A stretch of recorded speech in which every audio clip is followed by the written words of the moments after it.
Hello and welcome to the Story Behind the Stories, your weekly look at the pages of the Neepawa Banner Press. Thank you very much for taking a little bit of your time and spending it here with us on NACTV. I'm Eoin Devereux, news and sports reporter with the Banner Press, welcoming you to this feeling slightly festive edition of the Story Behind the Stories. You can see we got a new backdrop in here, so getting everyone as best they can into the Christmas spirit. And I'm feeling a little bit, and hopefully my co-host this week is feeling it a little bit as well, Casper Wehrhahn. Casper, good to have you in. Good to be here, and yeah, certainly feeling it, especially with this nice festive background that we have going on. And I must apologize, as we're going into the festive season, it's a perfect time to get some colds, which I do happen to have, but hopefully that's not coming through too much over the show. Unless you sneeze directly at the camera, I think we'll be okay.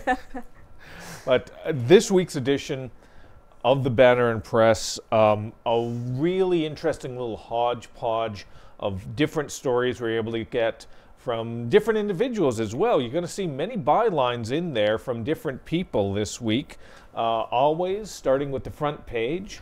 And this week's edition, we wanted to go a little more featurey, wanted to go a little more festive and feeling good about ourselves. There is another story that I thought maybe we could put on the front page, but you know, Ken decided, all right, we're going to ruffle some feathers with it, but let's not go too far. But this one's great. It was a weekend worth remembering, and it really was. The Neepawa Titans Junior A hockey team had a pair of games over the weekend, one right here at home at the Yellowhead Center in Neepawa. Don't forget to check your local listings right here on NACTV, and you'll be able to see that game for yourself. Remember, check the listings on that for the Winnipeg Blues versus the Neepawa Titans. And if you're wanting to catch that, spoiler alert, cover your ears for a second or two. The Neepawa Titans did end up coming out victorious in that game with a 5-0 score. And I think they had that extra mojo, Casper, that extra motivation, because they had all their family there. It was family weekend this most recent weekend for the Neepawa Titans. The parents of all the players, grandparents, siblings. It was a whole family atmosphere. And I got to say, it was really crowded in the arena. The attendance for the Titans this year has actually been a bit better, I think, than in previous years. But that game as well was just, it was filled, and they were loud. And it's great to get that type of atmosphere every once in a while in any type of capacity in Neepawa, I think. Absolutely. No, it's fantastic to have that sort of crowd out there to provide that atmosphere.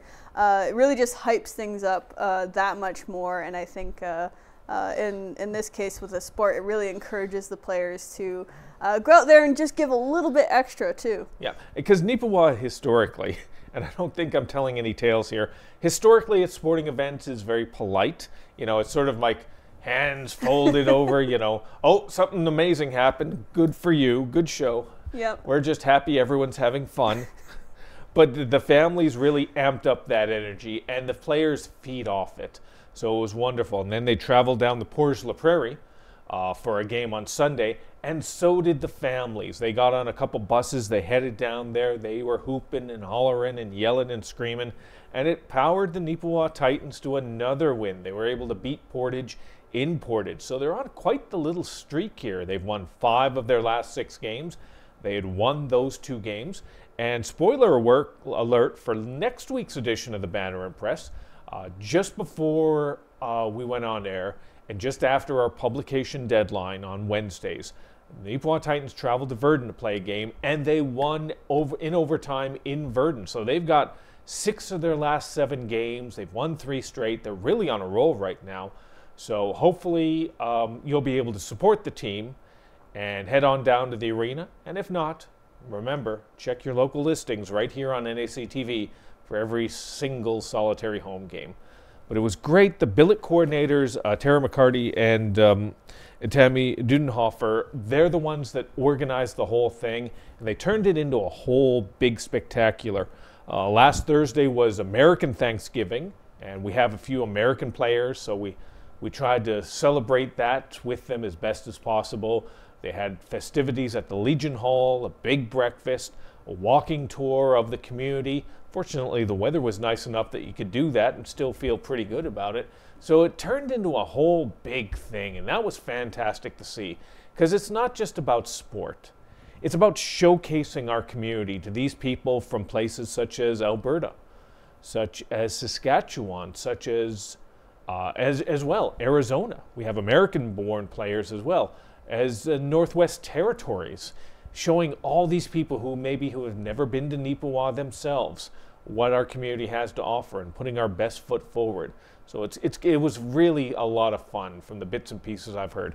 And if you want to learn a little bit more about it, I had a chance to speak with Tara and I had a chance to speak with Tammy on it. And they shared some of the details behind it. You can find that story. It's on page 1 of this week's edition of the Banner Press. Some additional pictures as well you can find on the back page on page 16.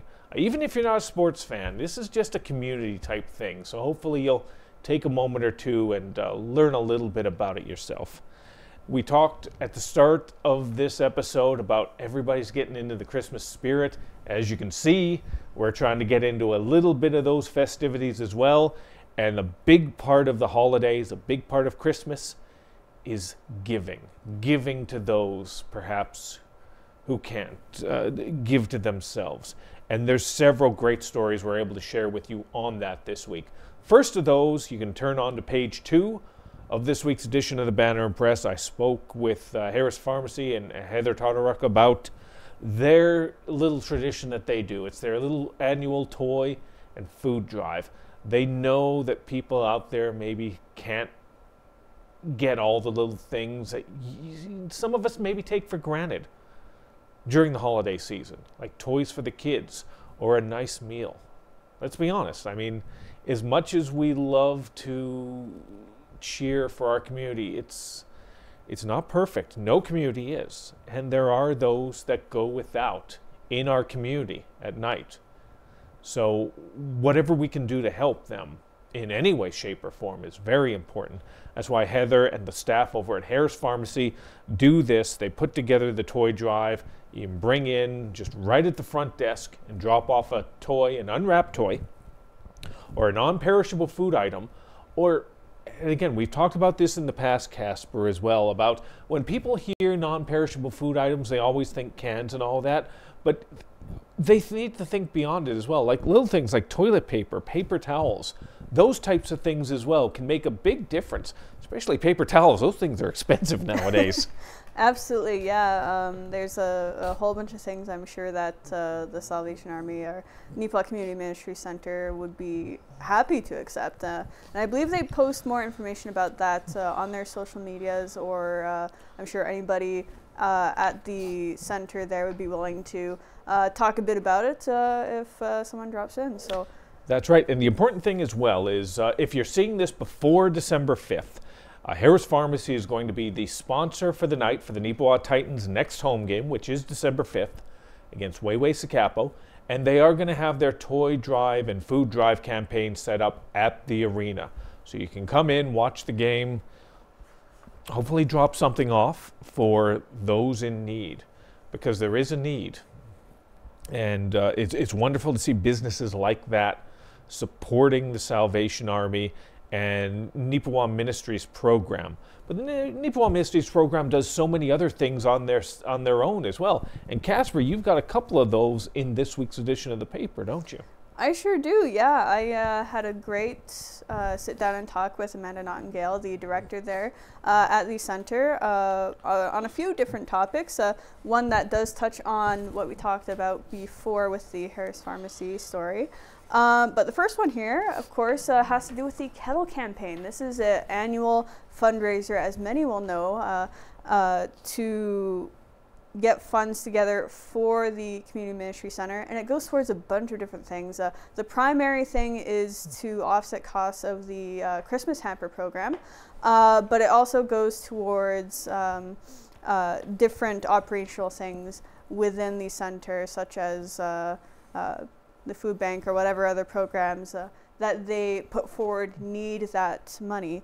And so they have actually kicked that off already this past weekend, and it's continuing until December 22nd. So you'll see and hear a lot of bells out and about in the community ringing, and hopefully some people are able to donate some cash towards that. Or if not, and you just want to get involved yourself, they are looking for some volunteers to donate some man hours. So reach out if you can and lend a hand.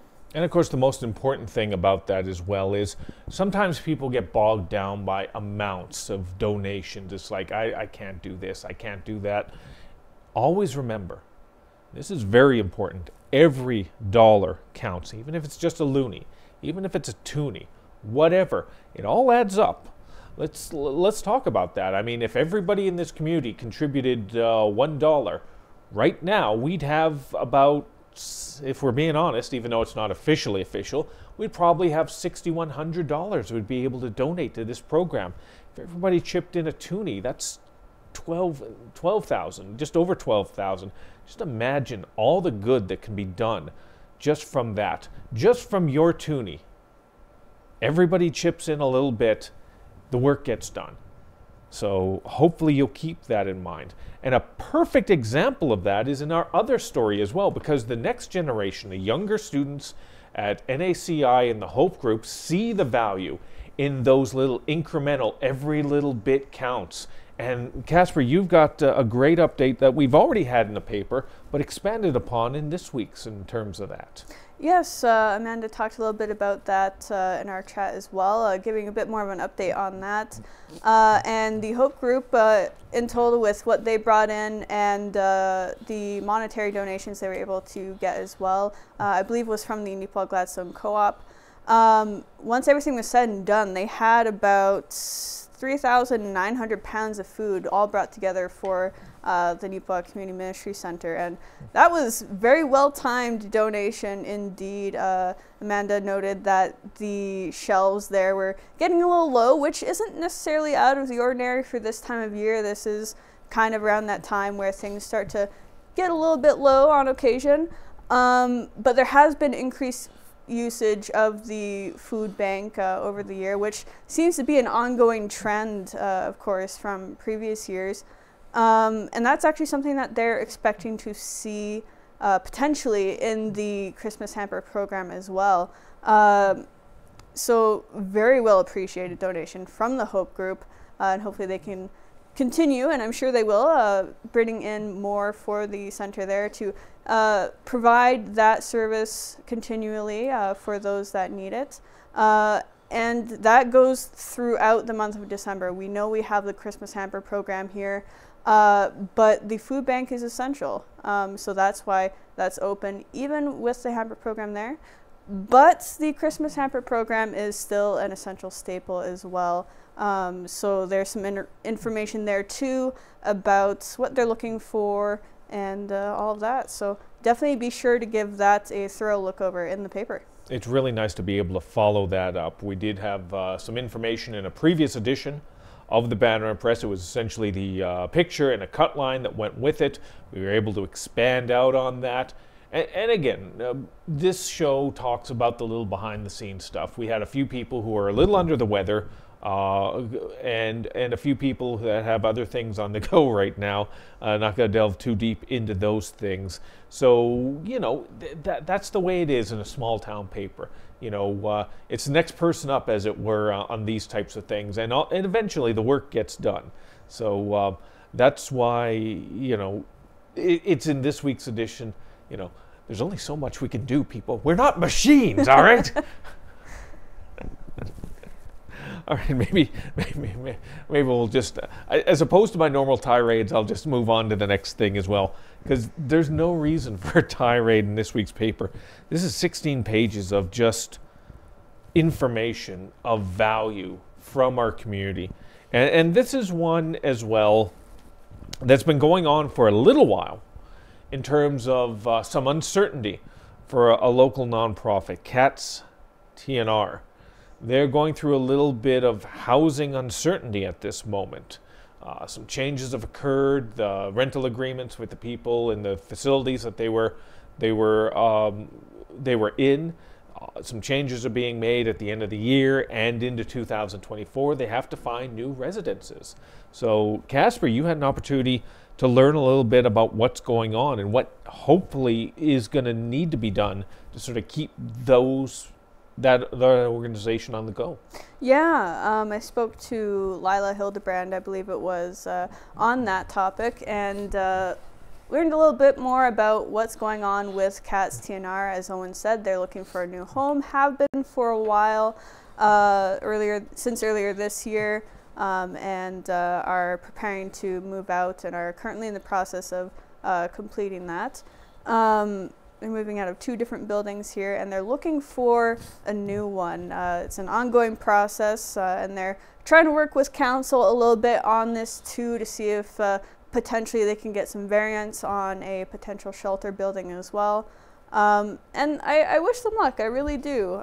They've been in the community since 2013, and it seems that they do provide a good service. Like, you know, you see a lot of either stray cats out and about or what have you, or some get dropped off, and they make sure that these cats are picked up and vetted or cared for if they have injuries or what have you, and prepare them to be adopted into a new home. So right now they are technically without a building and are going to be without buildings. So they don't really have a place to really continue that operation.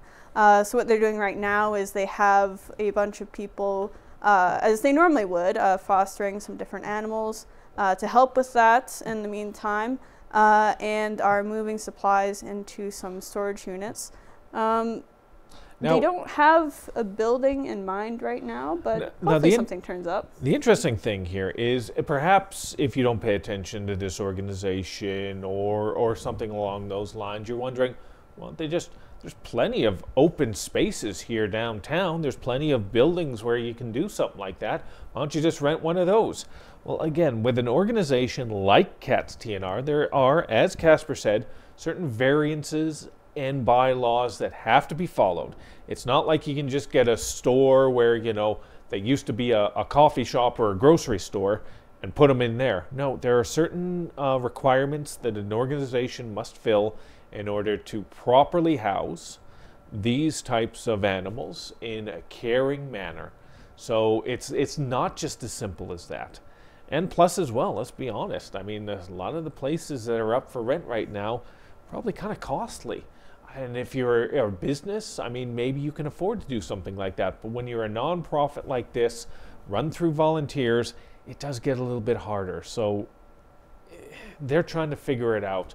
And hopefully this is one of those stories we'll be able to follow up a few weeks, maybe a few months, or hell, pardon my language, but a few days from now, who knows, and be able to follow up with a happy ending.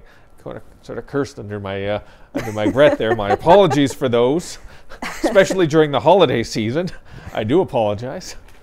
Yeah, but no, you're absolutely right though, and that is kind of a trend with a few different things ongoing in the community. I mean, of course, in relation to the food bank stuff, you know, rising costs is a factor in that. But certainly, yes, with Cats TNR as well, that might be a factor. They have a few different sort of hurdles that they're trying to get through in regards to their search.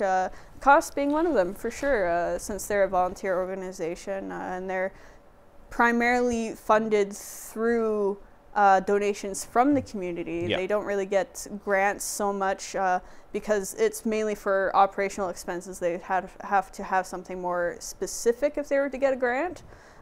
So it's a little tricky in that regard, for sure.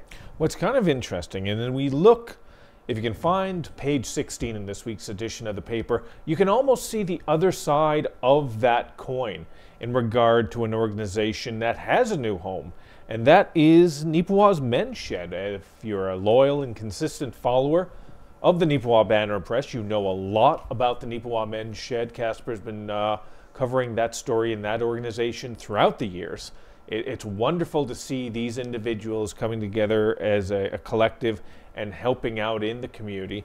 And they are helping out again with Touchwood, and in kind, Touchwood is assisting them with some beautiful new space in their new store downtown. And this is Casper's story, but I had the opportunity to go down there and get some pictures to go with that story.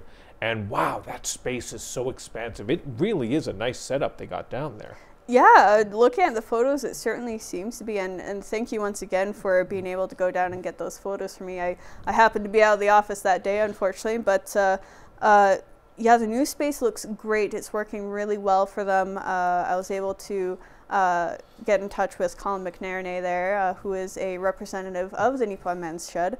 And they'd been searching for a home like this for a few years.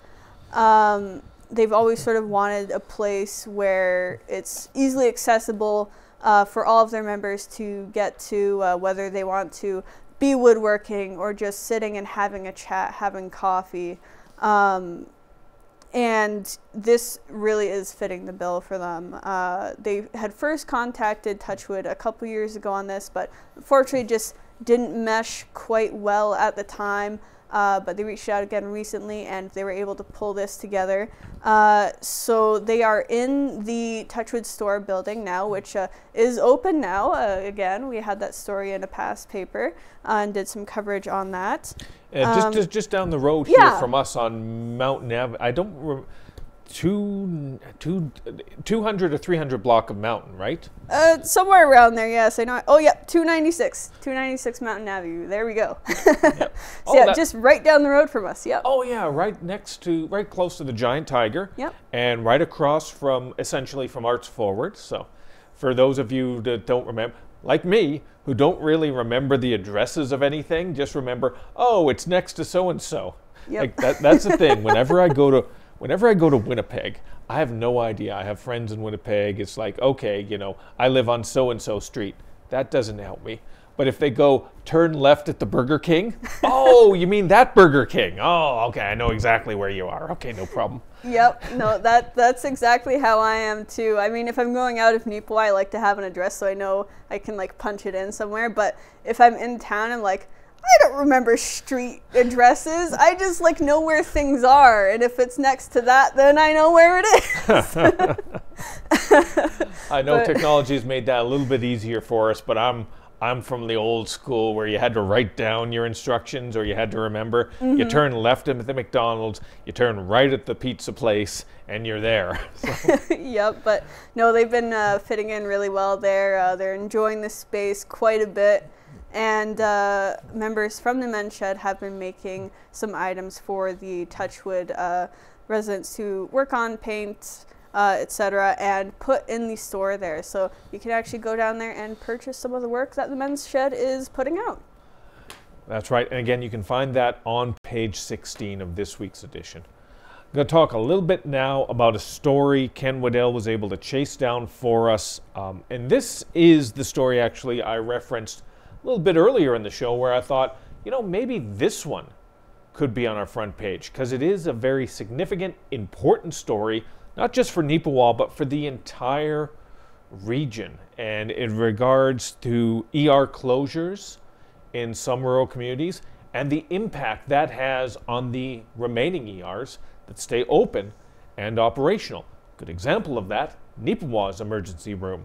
He goes over and he was able to get some numbers. We're very appreciative that Ken was able to track down these numbers of the amount of patients that are going through the Neepawa emergency room over a year-over-year basis. And I gotta say, over the last 4 years, it is surprising. Well, maybe I shouldn't say surprising, because with these other closures of ERs, it's not surprising. But it is shocking to see how that number has increased over the years. 2021, just over 5,700. 21-22, around 6,400. 22-23, nearly 9,000 visits to our emergency room. And we are on pace right now to surpass last year's number and then some. It is really quite worrisome, because there are other communities where their ERs have shut down. They're completely operational. They're gathering dust. as it were. So when you have an emergency, where are you going to go? You're going to go where's open. Neepawa's open. And for the most part, within the region, Casper, Neepawa, for the most part, is the only one. You've got Brandon, and then you've got Dauphin. What's in between? Us.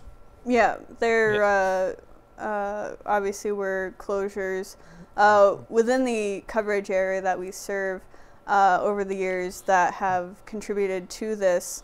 So it really, yeah, where else do you go? You do come here.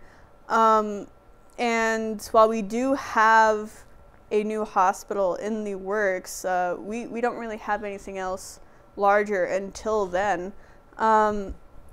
And it's not going to get any better in the new hospital. And unfortunately, magically, those other ERs aren't going to open. Yeah. Yeah, no. It's a tough puzzle. We've really had this issue for quite a while now, I think, just with people having to go to different communities in general, but then also we have had a long-standing shortage of doctors throughout the country in relation to this as well. So it's a tough case to crack, really. Most people, you watch a TV show, you watch one of those medical dramas, and you think being a doctor for the most part is really quite glamorous. But no, that's not the case. They're overworked, they're understaffed, as are the nurses, as are the support staff within emergency services, within hospitals, within the entire medical field. It is overworked, it is understaffed, and it's underappreciated. It doesn't seem to be getting any better. Hopefully it will on a provincial level here. We got new leadership in the legislature. But again, Casper, I'm old enough where I've seen this leadership before. I'm not going to throw blame at the NDP. I'm not going to throw blame at the Progressive Conservatives. Well, I'm going to throw it equally at both of them because I've seen both sides in leadership and have opportunities, and nothing for the most part has progressed. Nothing for the most part has moved forward, whether it's been one side of that political aisle or whether it's been the other. Hopefully one of these times somebody will get it right. Yeah, that certainly is the hope that I think everyone has going forward, is that something can change to improve the scenario that we're in, and hopefully we'll see that in the coming years. I've really got my fingers crossed on that. Even if it's just a little bit better, that's a step, and I'll take it. Moving forward is always better than standing still. I mean, even if it's incremental progress. Like we said, $1 at a time. $1 at a time makes a difference, and maybe one step forward at a time makes a difference as well when it comes to healthcare. Well, that's pretty much it for us for this week's edition of The Story Behind the Stories. There is so much, though, that we could cover, so many more stories. We have our contributor from Carberry, a new contributor, if you've probably been paying attention the last few weeks. Jolene, I'm sorry if I mispronounce it, Jolene Balclin. All right, I'm not going to pronounce it. Just to be safe, Jolene, we appreciate your support in giving us information from Carberry and surrounding region. And we hope that you, if you have any story ideas or suggestions, can send them our way from other communities. We try and hit as many different communities as we can, but I'll be honest with you, it's difficult. Small town paper only has so many hours in the day to be able to do something like that. That's why we need your support. And you can give us a call at 476-3401. That's the number we can be reached at. Or by mail at news@neepawabanner.com. If you have any pictures from events, send them our way. Because, like I said, I'll be honest with you.